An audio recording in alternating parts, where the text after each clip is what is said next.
ჩვენთვის ახლა მნიშვნელოვანი არის სოლიდარობა და თანადგომა ადამიანებისთვის, რომლებიც სტიქიით არიან დაზარალებულები. აქვე დასაწყისშივე მინდა ვთქვა, რომ არ აქვს მნიშვნელობა, ვინ არის ახლა ხელისუფლებაში და როგორი არის პოლიტიკური დაპირისპირება, როდესაც გასაჭირში არიან ჩვენი თანამოქალაქეები, ჩვენ მე პირადად ხო ჩემს თანამებრძოლებთან ერთად მზად ვარ მთელი ჩვენი რესურსი მოვახმაროთ. თუ კი ამისი საჭიროება იქნება, სტიქიასთან ბრძოლას და ყველაფერი გვერდზე უნდა იქნას გადადებული. ჩვენი ლიდერები აქ არიან, მე და ჩემი თანამებრძოლები ჩამოვედით თბილისიდან, ოტო პარულავა, ბექა ბერიძიშვილი, ჩვენი თვალით რათა გვენახა თუ რა ხდება აქ და არის საკმაოდ მძიმე მდგომარეობა. თქვენ იცით ძალიან კარგად, რომ 13 ივნისს თბილისთან ერთად ესე ტრაგიკული თარიღი აქვს თელავს, სადაც ოღონდ ის მოხდა 1977 წელს. დაახლოებით 9 საუკუნის წინ ზუსტად ეს მდინარე, სადაც ახლა მე ვიმყოფები, თელავის წყალი ადიდდა, მაშინ ხვერპლიც იყო ადამიანური და საბედნიეროდ წელს ეს ასე არ მომხდარა. მე იმეც ვიტოვებ, რომ თელავის მუნიციპალიტეტის მერია არ მიბაძავს გურიის მუნიციპალიტეტის ხელმძღვანელებს ერთი წლის წინ, როდესაც გურიაში სტიქია მოხდა და მე თვითონ ჩემს კოლეგასთან ვატო სურგულაძესთან ერთად ვიმყოფებოდი სტიქიის ზონაში, ყველაფერს აკეთებდნენ იმისთვის, რომ რაღაცა პოლიტიკური სარჩული დაედოთ ამ ყველაფრისთვის და ის დახმარება, რომლის გაწევა ჩვენ შეგვეძლო, უბრალოდ დაებლოკათ, მიუხედავად იმისა, რომ არაერთი სოფლის გზა გავწმინდეთ, მედიკამენტებით დავეხმარეთ ადამიანებს, მაშინ ჩვენ ფიზიკურად მუშაობდით. საბედნიეროდ ახლა ამ ეტაპისთვის არ არის საჭიროება სტიქიასთან ბრძოლის შემთხვევაში მოხალისეების ჩართულობის, თუმცა ჩვენ აუცილებლად უნდა ვისაუბროთ გამომწვევ მიზეზებზე. ხო, სტიქია არავის უხარია და ბუნებრივია, ბუნება იწვევს ამ ყველაფერს, ოღონდ პასუხისმგებლობიანმა ხელისუფლებამ ეს უნდა გაითვალისწინოს, რასაც ეუბნებიან ექსპერტები, დარგის ექსპერტები, ჰიდროლოგები, სეისმოლოგები, იმისთვის, რათა არ მოხდეს ის, რაც მოხდა 13 ივნისს თბილისში, იმისთვის, რათა არ მოხდეს, რაც მოხდა გასულ წელს გურიაში, იმისთვის, რათა არ მოხდეს ის, რაც იყო 2 წლის წინ შოვში, ხო? ამ ტრაგედიების თავიდან აცილება გარკვეულწილად იყო მაშინ შესაძლებელი, დროულად და ეფექტურად რომ ყოფილიყო პრევენციის ღონისძიებები დაგეგმილი. იგივე შეიძლება სამწუხაროდ ითქვას თელავის შემთხვევაშიც, იმიტომ რომ თელავის ხევი არის მდინარე, რომელსაც ახასიათებს სამწუხაროდ ისეთი რამ, ნახევარ საუკუნეში ერთხელ შეიძლება მოხდეს. მე მახსოვს შარშან გურიის სტიქიის დროს, მხოლოდ გურიაში ხომ არ იყო მომიჯნავე მუნიციპალიტეტებში, მათ შორის აჭარაშიც მოხდა სტიქია და მაშინ ბათუმის საკრებულოს წევრებმა განაცხადეს, რომ 15 და 20 მილიონიან ტექნიკასო ჩვენო ვერ შევიძენთო იმისთვისო, რომ 4-5 წელიწადში მათი გამოყენება მოგვიწიოსო და ვერ დავაყენებთო. აი ესეთი დამოკიდებულება ჰქონდათ ქართული ოცნების ადგილობრივ ხელისუფალთ მაშინ.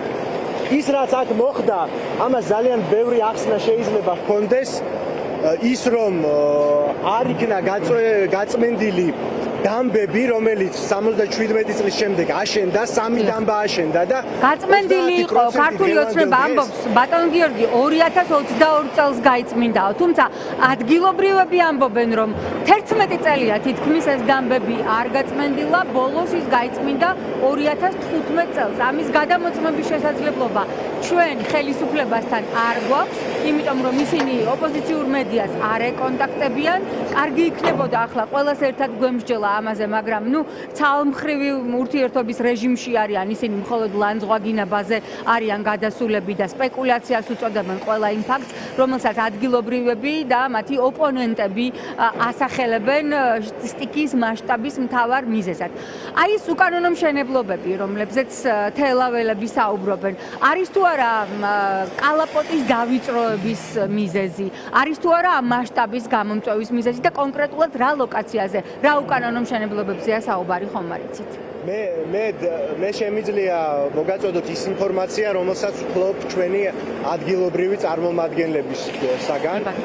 ლევან ბერძენაშვილი, საკრებულოს დეპუტატი, ძლიერი საქართველოს ლელოს წევრი, რომელიც აქაური კაცი არის და ძალიან კარგად იცის ადგილობრივი საკითხები, მათ შორის ის საკითხი, რომელიც თქვენ ახსენეთ თქვენ შეკითხვაში. მე დაზუსტებით შემიძლია მასზე დაყრდნობით გითხრათ, რომ 2015 წელს მოხდა ეს ამ გაწმენდითი სამუშაოების ჩატარება.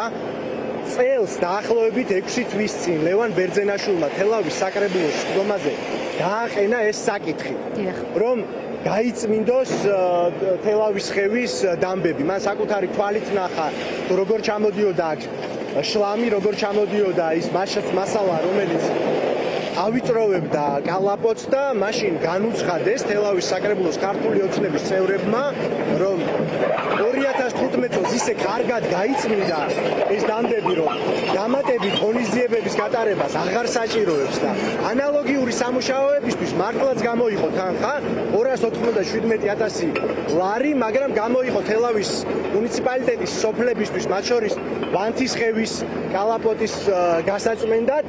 ხოლო თელავში თვითონ ქალაქში და უშუალოდ თელავის ხევის კალაპოტის გაწმენდისთვის ეს თანხა ბიუჯეტშიც კი არ იყო გამოყოფილი 2026 წელს, რაც შეეხება იმ მშენებლობებს და რომელიც აქ განხორციელდა, აქ მრავალსართულიანი კორპუსები არ არის აშენებული, მაგრამ თვითონ ხევზე, თვითონ მდინარის სანაპიროზე აშენდა კომერციული ფართები, 3-4 სართულიანი შენობები, რომლებიც პირდაპირ ხევზე იყო გადმოკიდებული.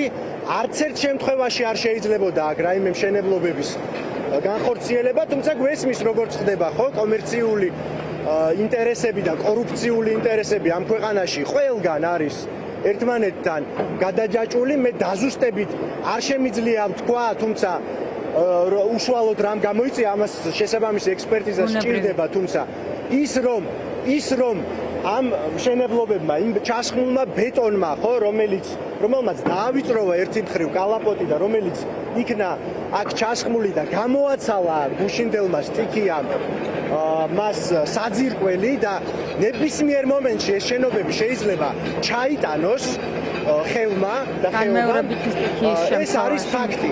განმეორებით მერთმა დაიფაროს ესეთი რამ თუ მოხდა, იცით ახლა ჩვენ ვიმყოფებით ავერსის კლინიკასთან ახლოს და აქვე არის ეს კომერციული ფართები, სადაც არის აფთიაქები, მაღაზიები, არის ძალიან დიდი ზარალი. ეს არის მათ შორის იმის გამოც და იმის მიზეზითაც, რომ ამ ქალაქს თელავს არ აქვს განაშენიანების გეგმა, არ აქვს გენერალური გეგმა, რომელზე სამუშაო ჯგუფიც უკვე 10 წელია არის შექმნილი. მესამე მოწვევის საკრებულოა, რომელიც ფორმალურად განიხილავს ამ საკითხებს, მაგრამ ვერადა ვერ დაადგა საშველი, რომ ამხელა ქალაქს, კახეთის ცენტრს ჰქონდეს გენერალური გეგმა და რა თქმა უნდა გენერალური გეგმის არარსებობის პირობებში იმ მიმზიდველობის ერთი მხრივ და იმ კორუფციული სიხარბის პირობებში ამ ქალაქში თითქმის ყველა წერტილში, როგორც ადგილობრივები გვეუბნებიან, ხო, შენდება კორპუსები, შენდება კომერციული ფართები და აი ამ ურბანულმა გენოციდმა ძალიან მნიშვნელოვანი წვლილი შეიტანა მათ შორის იმაში, რაც ბუნებისგან მოხდა, ხო?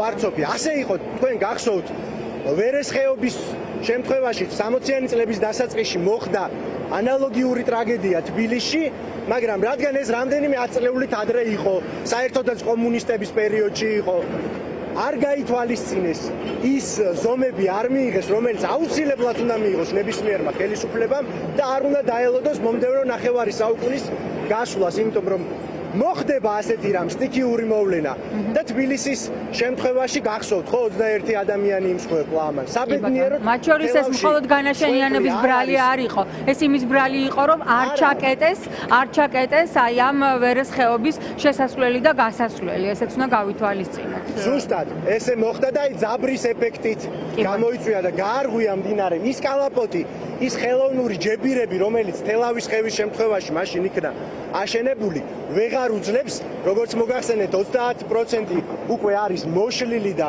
მიწის ქვემოთ და იმ კალაპოტს ვეღარ აკავებს, როდესაც არის დიდი რაოდენობის წყალი მომწყდარი. შესაბამისად ის უკვე თავის კალაპოტს იკვლევს ახალი სტიქიონი და სამწუხაროდ გამოიწვია ის სავალალო შედეგი, რომელიც არის ახლა უშუალოდ ქალაქის ცენტრში, თელავის ცენტრში. მიუხედავად იმისა, რომ ზოგიერთი სოფელი ხო თელავის მიმდებარედ, მათ შორის კონდოლი, მათ შორის კურდღელაური, იქაც არის სტიქია, იქ უფრო სხვა ტიპის ზარალი არის, იმიტომ რომ ვენახი არის პრაქტიკულად განადგურებული და ამას სამწუხაროდ მოსახლეობა და გლეხები ძალიან მალე იწვევენ, იმიტომ რომ წლევანდელი წლისთვის მათ ყურძენი აღარ ექნებათ, მაგრამ თვითონ ქალაქს აქვს სხვა პრობლემები და სამწუხაროდ ეს სტიქია ჯერჯერობით ჩვენ არ შეიძლება ჩავთვალოთ ჩავლილად. მიუხედავად იმისა, რომ ეგ მინდოდა მეკითხა ბატონ გიორგი. შართულობის საჭიროება როგორც ამბობენ არ არის. კი ბატონო, აი ეგ მინდოდა მეკითხა, თქვენ თბილისის სტიქია ახსენეთ 2015 წლის 13 ივნისის, მაშინ 10 დღით ადრე იყო დიდი სტიქიის მომასწავებელი ნიშნები. და ეს არ გაითვალისწინა მაშინ ქართული ოცნების ხელისუფლებამ, რასაც მოყვა განმეორებითი სტიქია და ის ტრაგედია, რაც დატრიალდა ჩვენს დედაქალაქში. აი ახლა სპეციალისტების მოსაზრებები არის თუ არა ცნობილი, ან მუშაობს თუ არა ქართული ოცნების ხელისუფლება სპეციალისტებთან, არის თუ არა შესაძლებელი და პერსპექტივა, რომ კიდევ განმეორდეს სტიქია ახალი დამანგრეველი მასშტაბით. ასეთ დროს, როდესაც სტიქია, როდესაც ყველას უჭირს, ხო სტიქია ხო არავის არ ასხვავებს, არც პოლიტიკური ნიშნით მათ შორის, ხო? ასეთ დროს ყველა კომპეტენტური აზრი უნდა იქნას გათვალისწინებული, ბუნებრივია. იგივე რაც მოხდა შოვის სტიქიის დროს, როდესაც უკვე დაწყებული იყო სტიქია და დაგვიანებული იყო მაშინ რეაქცია და შეიძლება მე არ მინდა ვინმისკენ ხელი გავიშვირო, მაგრამ კიდევ უფრო შემცირებული ყოფილიყო მსხვერპლი როგორც მინიმუმ, ზიანი თუ არ იქნებოდა შემცირებული. ახლაც ასეთი მდგომარეობა, მე რო ვახსენე ჩვენი დეპუტატის ლევან ბერძენაშვილის გამოსვლა, მესმის რომ მათ ყველაფერში სურთ ჯიბრში ჩაუდგნენ ოპოზიციას, არანაირი განსხვავებული აზრი არ მოისმინონ და საკრებულოზე მის მიერ დაყენებული წინადადება, იმიტომ რომ ლელო ძლიერი საქართველოს წარმომადგენლის მიერ იყო დაყენებული, ისევე როგორც ნებისმიერი სხვა წინადადება იქნა უკუგდებული, მაგრამ ისინი არც ექსპერტებს უსმენენ, არ უსმენენ ადამიანებს, რომელთაც აქვთ ეს აზრი და გახსოვთ თქვენ, მათ შორის თეა გოდოლაძე საერთოდ ისევ შერაცხეს და ამის გლობალური ომის პარტიის წევრად და აგენტად გამოაცხადეს. ქვეყნიდან წასვლა მოუწია მიდგომარ, მას მოუწია ქვეყნიდან წასვლა. ასეთი მიდგომები არის სამწუხაროდ უშუალოდ თელავის ხევის საფრთხეებზე რამდენიმე წლის წინ სიუჟეტიც იყო გასული, არ ვიცი, ალბათ გავიდა კიდეც ხელმეორედ და ყოველ შემთხვევაში სოციალურ ქსელში დევს, სადაც ზუსტად იმ საფრთხეებზე არის საუბარი, მოსალოდნელ საფრთხეებზე, რომელიც სამწუხაროდ დღევანდელ დღეს რეალიზდა, სადაც ახლა ჩვენ ვიმყოფები და მართლა ძალიან მძიმე შესახედი არის, რაც ხდება ქალაქის ცენტრში ახლა. სტიქია მძვინვარებს, აქვე უნდა ვთქვათ, ბატონო გიორგი, ხარაგაულის რაიონში მოსალოდნელ სტიქიურ უბედურებაზე საუბრობს ჟურნალისტი თორნიკე რაზმაძე, რომელიც თავისი თვალით აღწერდა და თავისი ტელეფონით იღებდა იმ ნაპრალებს, რომელმაც შესაძლოა ასევე გამოიწვიოს სტიქიური მოვლენა და იმედია უბედურებას თავიდან ავიცილებთ, მაგრამ ხელისუფლების მხრიდან უგულებელ ყოფილი და იგნორირებულია ეს განგაში, რომელსაც მათი ოპონენტები რთავენ. რას აპირებს ლელო? თქვენ რატომ ჩახვედით ახლა მან? დიახ. აქვე ერთი წინადადებითაც გეტყვით, ანუ ოპონენტები, თავისუფალი მედიის, კრიტიკული მედიის წარმომადგენლები, როდესაც აკეთებენ სიუჟეტებს და მათ შორის ექსპერტებს იწვევენ და ამაზე ასაუბრებენ, ქართული ოცნებისთვის აქ უბრალოდ რაღაცა ფილტრიაც გაკეთებული და მათი მედიები არაფერს კრიტიკულს, რამაც შეიძლება ჩრდილი მიაყენოს ქართული ოცნების ხელისუფალთა საქმიანობას, ისინი არ აკეთებენ საერთოდ კრიტიკულ სიუჟეტებს. შესაბამისად, ესეც არის ერთ-ერთი მიზეზი, როდესაც ამის გათვალისწინება არ ხდება ხოლმე. ჩვენ ვართ ადგილზე, როგორც საჭიროება მოითხოვს, ხო? ფიზიკურად იქნება აქ დახმარება საჭირო თუ სხვა ტიპის დახმარება. სამწუხაროდ ასეთი გამოცდილებაც გვაქვს. 2 კვირის განმავლობაში ვიმყოფებოდით სტიქიის ეპიცენტრში, გურიაში მე პირადადაც და მზად ვარ ვიყო ჩართული, მნიშვნელოვანი იყო ჩვენთვის, რომ იქ სადაც ხალხს უჭირს, სადაც ჩვენს თანამოქალაქეებს უჭირთ. იქ ვიყოთ დანარჩენი სიტუაციის და შესაბამისად. მომიჯნავე მეზობელი მუნიციპალიტეტის წარმომადგენლები ჩვენი პარტიიდან, ჩვენი კოალიციიდან, ძლიერი საქართველოსი აქ არიან წარმოდგენილები ადამიანური რესურსით თუ სხვა ტიპის დახმარებით თუ შეგვიძლია რომ შევამციროთ სტიქიის შედეგები და დავეხმაროთ ადამიანებს ჩვენს თანამოქალაქეებს ჩვენ მზად ვართ ჩვენ აქ ვრჩებით დავრჩებით და იმედს ვიტოვებთ რომ ამ ეტაპისთვის და ამითი ბუნებაც დაგვინდობს და უარესი არ მოხდება კიდევ მიუხედავად იმისა რომ წვიმა არის გამოცხადებული ამაზე გაჩერდება სტიქია